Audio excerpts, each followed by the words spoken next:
Hi friends, అందరు ఎలా ఉన్నారు? బాగున్నారా? అందరు బాగుండాలని మనస్ఫూర్తిగా కోరుకుంటూ మీ అశ్విని చెల్ల. సో ఫస్ట్ టైం నా ఛానల్ చూసినట్లయితే ప్లీజ్ సబ్స్క్రైబ్ చేసుకోండి.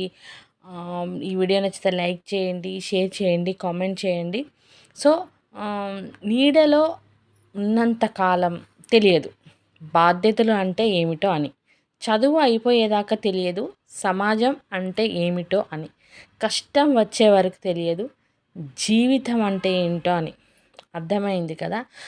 అంటే దీనికి రిలేటెడ్‌గా కొన్ని నేను చెప్పాలనుకుంటున్నాను అనమాట. నీడలో ఉన్నంత కాలం తెలియదు అంటే, ఇప్పుడు మనము ఏదైనా మనకు అంటే అంటా ఉంటారు కదా పెద్దవాళ్ళు. ఏదైనా నీ వరకొస్తే గాని తెలియదు అనేసి అట్లా ఇట్లా అంటూ ఉంటారు కదా!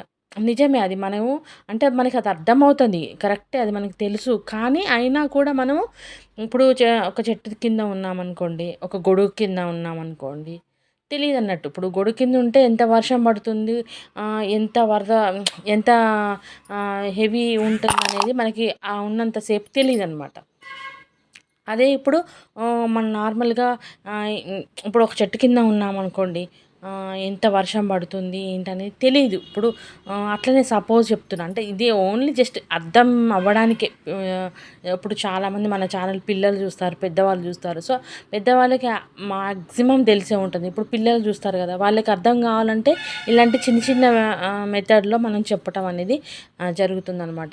సో నీడలో ఉన్నంతకాలం తెలియదు. ఇప్పుడు మనం ఫ్యామిలీ, ఇప్పుడు మమ్మీ డాడీ వాళ్ళు, పిన్ని బాబాయిలు, పెద్దమ్మ పెదనాన్న వాళ్ళు, అత్తయ్య మామయ్య వాళ్ళు అట్లా పెరుగుతూ ఉంటారు కదా పిల్లలు చిన్నప్పటి నుంచి. సో వాళ్ళ దగ్గర ఉన్నంత సేపు మనకి ఎటువంటి కష్టము, ఎటువంటి సమస్య అనేం తెలియదు. ఏంటంటే ఇంతసేపటికి వాళ్ళు మనకి అన్నీ ఎంతో కష్టపడి వాళ్ళు మనల్ని చదివిపిస్తారు. ఎంతో కష్టపడి వాళ్ళు మనకి వాళ్ళు కొన్ని విషయాల్లో కూడా చాలా కాంప్రమైజ్ అయిపోయి మన కోసం వాళ్ళ జీవితాల్ని త్యాగం చేస్తూ మన కోసం వాళ్ళు ప్రతీదీ కష్టపడుతూ, మనం తినకపోయినా మనకి వాళ్ళు తినకపోయినా కూడా మనకి వాళ్ళు తినిపిస్తూ, ఏదంటే అది అడిగితే కొనిపిస్తూ, మనము ఎక్కడ అడిగితే అక్కడ వాళ్ళని దూరపు దేశాల్లో కూడా, విదేశాల్లో కూడా పంపించి చదివిపించాలనుకుంటారనమాట. అంటే మనకు తెలియదు అట్లా.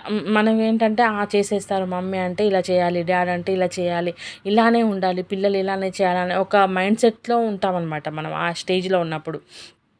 బాధ్యతలు అంటే ఏమిటో అని చదువు అయిపోయేదాకా కూడా తెలీదు. అంటే నిజంగా ఇప్పుడు స్టడీ అయిపోయేదాకా ఏం తెలుస్తది?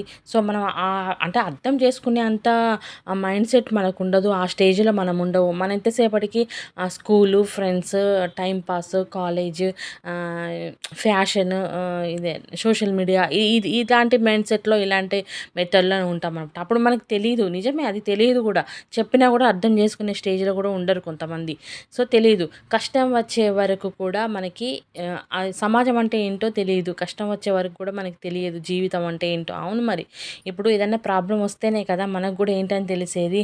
ఇప్పుడు సపోజ్ చెప్తున్నా, మమ్మీ డాడీ దగ్గర ఉంటున్నాము, లైఫ్ సూపర్‌గా హ్యాపీగా లీడ్ చేస్తున్నాము. తర్వాత మనకు ఒక ఏజ్ వస్తుంది, మనకు మ్యారేజ్ చేస్తారు, సో పెళ్లి చేస్తారు. మనం ఒక కుటుంబం మన చేతికి వస్తుంది. అంటే ఒక కుటుంబం మనం బాధ్యత మనం తీసుకుంటాం. సో మనం అప్పుడు ఏంటంటే లైఫ్‌ని లీడ్ చేయాలి. అంటే అత్తయ్య గారిని ఇలా చూసుకోవాలి, మామయ్యని చూసుకోవాలి, పిల్లల్ని ఇలా చూసుకోవాలి, ఆడపడుచుని ఇలా చూసుకోవాలి, బామర్దులు అంటే ఇట్లా జెంట్స్‌కేమో వాళ్ళకి అన్ని బాధ్యతలు, భార్య పిల్లలు చూసుకోవాలి అనమాట. అంటే ఇలాంటి ఎన్నో బాధ్యతలనేది మనకి ఒక స్టేజ్ వచ్చాక తెలుస్తుంది. అలానే ఒక స్టేజ్ కూడా కాదు అసలు. అంటే వాళ్ళ దగ్గర ఉన్నంత సేపు మనం ప్రొటెక్ట్‌గా ఉంటామనమాట. ఫ్యామిలీలో మమ్మీ డాడీ వాళ్ళ దగ్గర ఉన్నంత సేపు ఒక ప్రొటెక్ట్‌లో ఒక ఒక ఒక ఏమంటారు, ఒక గొడుగు కింద ఉన్నట్టుగా, అంటే అంత సేఫ్‌గా ఉంటామనమాట. అప్పటి వరకు మనకి ఏంటి లైఫ్ ఏం తెలీదు, మనకేం తెలీదు. అదే ఒక్కసారి మనం అంటూ ఆ బాధ్యత మనం ఎప్పుడైతే తీసుకుంటామో, మనం ఎప్పుడైతే ఆ స్టేజ్‌కి వెళ్తామో, మనం ఆ బాధ్యత తీసుకుంటామో, మనం ఆ ప్రాబ్లమ్‌ని ఫేస్ చేస్తామో, అప్పుడు తెలుస్తుంది లైఫ్ అంటే ఏంటి, కష్టం అంటే ఏంటి, జీవితం అంటే ఏంటి అనేది. అట్లా మనకి ఇట్లా బొమ్మలాగా మనకి కళ్ళల్లో ఇట్లా కనిపిస్తుంటుంది. అదే అంటారు కదా, దిమ్మ తిరిగిందా బొమ్మ కనబడిందా అంటూ ఉంటారు కదా. సో అప్పుడు మనకి నిజంగానే ఇట్లా బొమ్మ కనబడుతుంది. అంటే ఇప్పుడు ఒక మదర్ అయ్యాకనే ఆ మదర్ ఫీలింగ్ అనేది ఫుల్ఫిల్గా అర్థమైపోతుంది. ఒక ఫాదర్ విలువ ఏంటంటే వాళ్ళ సన్ కూడా మళ్ళీ ఫాదర్ అయినప్పుడే ఆ ఫాదర్ వాల్యూ అనేది తెలుస్తుంది. అది పక్కా అది ష్యూర్. అది అంతే, అది నేచర్, మనం ఏం చేయలేము. ఒక స్టేజ్ వచ్చాకనే మనం అదేంటి అనేది మనం అర్థమవుతుందనమాట. సో, కొంతమందైతే అర్థం చేసుకోలేని వాళ్ళు కూడా ఉంటారు. ఆ స్టేజ్‌కొచ్చాక గూడా, ఆ వయసుకొచ్చాక గూడా వాళ్ళు కొంతమంది అర్థం చేసుకోరు. సో, ఏదైనా మన దాకొచ్చే వరకు మాత్రం తెలీదు మనకి లైఫ్ అంటే ఏంటి, ప్రాబ్లమ్ అంటే ఏంటనేది.